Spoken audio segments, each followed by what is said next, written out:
जय हिंद दोस्तों। आज जब हम पाकिस्तान की बात कर रहे हैं तो हिंदी फिल्म का एक पुराना गाना याद आ रहा है, अपने हाथों से तरासे हुए सनम। Pakistan getting taste of their own medicine. Pakistan के 9 वैज्ञानिकों को फिदाहीन आतंकवादियों ने या फिर हम कहें मुजाहिदीनों ने अपनी गिरफ्त में ले लिया है और उनको अगवा कर लिया है। पाकिस्तान ने जो मुजाहिदीन खड़े किए थे किसी दौर में, उसकी हम चर्चा इस वीडियो में आगे करेंगे।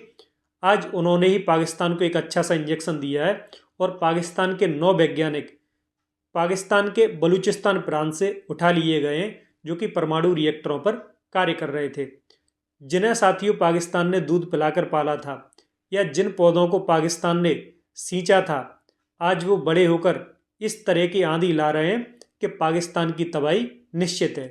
तो दोस्तों, इस वीडियो में हम इसी पर बात करेंगे कि किस तरीके से आज पाकिस्तान घुटनों पर है। जिनको पाकिस्तान ने फंडिंग की थी और जिन मुजाहिदीनों को पाकिस्तान ने ट्रेनिंग दी थी, आज वही उसको डसने को तैयार हैं। साथियों, हम बात कर रहे हैं 1978 और 79 के दौर की, 1978 और 79 के दौर की। ये 1970 का दशक था। तब रूस ने, यानी कि जो तब का यूएसएसआर था या हम कहें सोवियत संघ था, उसने अफगानिस्तान पर आक्रमण कर दिया। और रूस की रेड आर्मी जैसे ही अफगानिस्तान में आती है, अमेरिका ने बड़ी तेज़ी से हाथ मले और अमेरिका ने कहा ये सही मौका है बदला लेने का। क्योंकि साथियों, आपको याद होगा, अमेरिका वियतनाम में पिट कर आ रहा था और उसमें कहीं ना कहीं रूस का हाथ था। तो अमेरिका ने अफगानिस्तान में मंडप लगाया और उसमें दूल्हा बनाया पाकिस्तान को, और उसमें बाराती बने तालिबानी। और ऐसी स्थिति में साथियों, पाकिस्तान की आईएसआई को अमेरिका ने फंड दिया और पाकिस्तान की आईएसआई ने अफगानिस्तान के अंदर मुजाहिदीनों को ट्रेनिंग दी और उनको तैयार किया।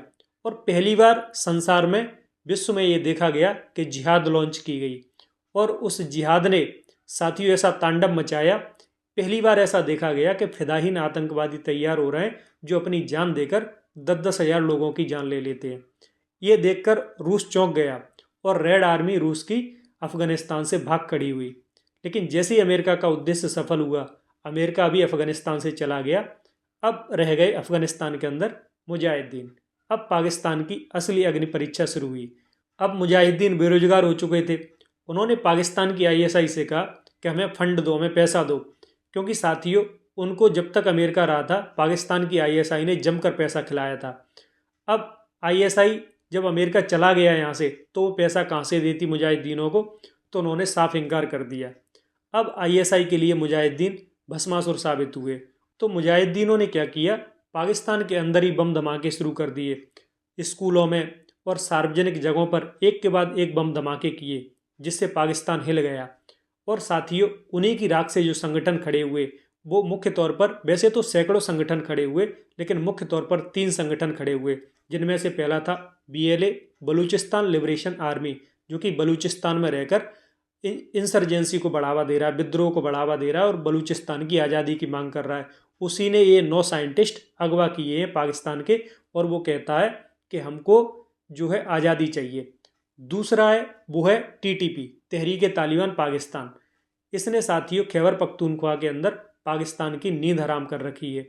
वो कहता है कि हमको खैबर पख्तूनख्वा आज़ाद चाहिए, यानी कि 2 प्रांत आज़ादी की मांग कर रहे हैं। और तीसरा जो सबसे बड़ा इंजेक्शन अमेरिका देके गया है पाकिस्तान को, वो था तालिबान। देवबंदी विचारधारा मानने वाला है वैसे तो तालिबान, लेकिन पाकिस्तान की अब सही से नाक में दम किए हुए।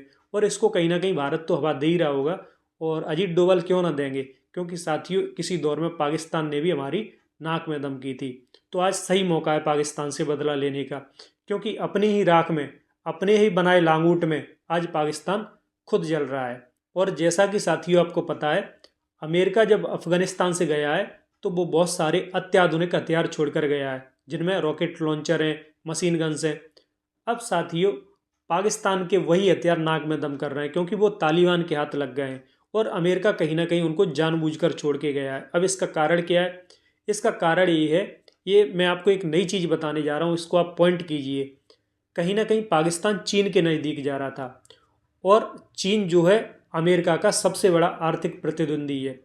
अमेरिका को चाहिए था कि अब अफगानिस्तान को खड़ा किया जाए। इसीलिए कोई दोस्तों इस दुनिया में पागल नहीं है जो अरबों डॉलर के हथियार छोड़कर किसी देश में जाएगा। वो ले भी तो जा सकते थे, लेकिन वो जानबूझकर छोड़कर गए, ताकि वो अफ़गानिस्तान को खड़ा कर सके। अफ़गानिस्तान को खड़ा करने का एक सबसे बड़ा कारण ये भी था कि कहीं ना कहीं उन्हें पता था भारत और अफ़गानिस्तान आपस में दोस्त हैं, और ऐसी स्थिति में चीन को कंट्रोल करने के लिए कोई ना कोई अमेरिका को इंडो पैसिफिक रीजन में चाहिए था। और वो सबसे बड़ा दावेदार कौन था? वो था भारत। और भारत भी तेज़ी से उभरती हुई आर्थिक शक्ति है, लेकिन अभी जो सबसे ज़्यादा चुनौती दे रहा था वो अमेरिका को दे रहा था चीन, क्योंकि अमेरिका के बाद दूसरी सबसे बड़ी आर्थिक शक्ति चीन है। तो वो कहीं ना कहीं चैलेंज कर रही थी अमेरिका को।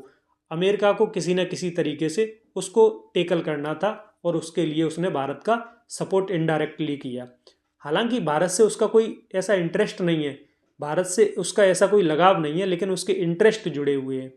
साथियों, रूस से ज़रूर उसका टकराव है क्योंकि सैन्य ताकत है रूस, लेकिन जो आर्थिक शक्ति है वो अभी चीन है। इसीलिए उसने पाकिस्तान की जगह अफ़गानिस्तान को प्रेफर किया, क्योंकि कहीं ना कहीं अमेरिका को ये डर था कि यदि हम पाकिस्तान को कोई भी खुफिया जानकारी बताते हैं या इससे हम बाइलेटरल संबंध रखते हैं तो वो बातें चीन में लीक हो सकती हैं, क्योंकि पाकिस्तान पिछले कई दशकों से चीन के काफ़ी करीब जा रहा था। इसलिए साथियों, अमेरिका ने पाकिस्तान के जानबूझकर इंजेक्शन लगाया है, और वो जानबूझकर हथियार अफ़गानिस्तान के अंदर छोड़ कर गया है। ये जो चल रहा है दोस्तों, इसके पीछे का खेल समझिए। ये कोई आज का खेल नहीं है, ये जानबूझकर चली हुई अमेरिका की एक चाल है। अब इस चाल में साथियों अफ़गानिस्तान को भी कोई ना कोई फ़ायदा चाहिए, क्योंकि कोई फ्री में अपने कंधे पर बंदूक रख के तो चलाने नहीं देगा। इसलिए अब अफ़गानिस्तान ये कहता है कि हमें बलूचिस्तान चाहिए। बलूचिस्तान इसलिए चाहिए क्योंकि वहाँ पर बलूच भाई हैं उनके, और पश्तून आबादी खैबर पख्तूनख्वा में ज़्यादा है। इसलिए वो कहता है कि हमें खैबर पख्तूनख्वा की भी आज़ादी चाहिए, या फिर हमें अपने में विलय करवाना है उनका। चूँकि डूरंट रेखा जो बनाई गई थी 1893 में, जिसका मैंने पिछला वीडियो डाला है, आपको डिटेल उसमें मिल जाएगी, उसको मानने से तालिबानी साफ इनकार करते हैं। वो ये कहते हैं कि जो डूरंट रेखा थी वो साम्राज्यवादी रेखा थी, इसलिए हम अपनी सीमाएं तय करेंगे, और हमको खैबर पख्तूनख्वा और बलूचिस्तान दोनों राज्य चाहिए पाकिस्तान से। इसलिए साथियों, अमेरिका के कहीं ना कहीं इनडायरेक्टली करीब है अफ़गानिस्तान, जो कि दुनिया को दिख नहीं रहा है। ये खेल पर्दे के पीछे चल रहा है, इसको हमें समझना चाहिए। तो दोस्तों, वो दिन दूर नहीं है जब सीमांत गांधी ने, जिनको खान अब्दुल गफ्फार खान कहते थे, जिन्होंने 1987 में कल्पना की थी जब उन्हें भारत रत्न दिया गया था, वो पहले पाकिस्तानी थे जिनको भारत रत्न दिया गया था। और उन्होंने एक कल्पना की थी कि बहुत जल्दी बलूचिस्तान आज़ाद होगा, और ऐसी ही कल्पना हमारे प्रधानमंत्री मोदी ने की थी कि बहुत ही जल्दी बलूचिस्तान को आज़ादी मिलेगी, क्योंकि वहाँ पर उनके अधिकारों का एक्सप्लॉयटेशन हो रहा है, हनन हो रहा है। तो साथियों, वो दिन ज़्यादा दूर नहीं है। आपको विश्वास रखना चाहिए कि खैबर और बलूचिस्तान बहुत जल्दी आज़ाद होने की कगार पर है। और ये पूरा खेल पर्दे के पीछे कैसा चल रहा है, जिसमें जाहिर तौर पर ये बात सच है कि भारत भी शामिल होगा, ईरान भी शामिल होगा, अफ़गानिस्तान तो खुले तौर पर दिख ही रहा है, लेकिन जो सबसे बड़ा पीछे से अगर कोई मेन हीरो है वो है अमेरिका, वो शामिल है इसके अंदर। इसको हमें समझना चाहिए। और पाकिस्तान के टुकड़े बहुत ज़्यादा दूर नहीं है, हमें 2 टुकड़े तो कम से कम खैबर और बलूचिस्तान के रूप में देखने को मिलेंगे ही मिलेंगे। क्योंकि दोस्तों, बलूचिस्तान में BLA, बलूचिस्तान लिबरेशन आर्मी, और खैबर पख्तूनख्वा में TTP, तहरीक तालिबान पाकिस्तान, ये आंदोलित हैं। और ये आप विश्वास मानकर चलिए, ये आज़ादी लेकर ही रहेंगे, क्योंकि ये पाकिस्तान के लिए अब भस्मासुर साबित हो रहे हैं। लगभग 60% ऑफ पाकिस्तान का लैंड एरिया पाकिस्तान से चला जाएगा, और केवल पाकिस्तान के पास 40% लैंड एरिया रह जाएगा। तो दोस्तों, यही थी महत्वपूर्ण जानकारी। फिलहाल इस वीडियो में इतना ही। आगे भी आपके लिए ऐसी रोचक वीडियो लेकर आते रहेंगे। धन्यवाद।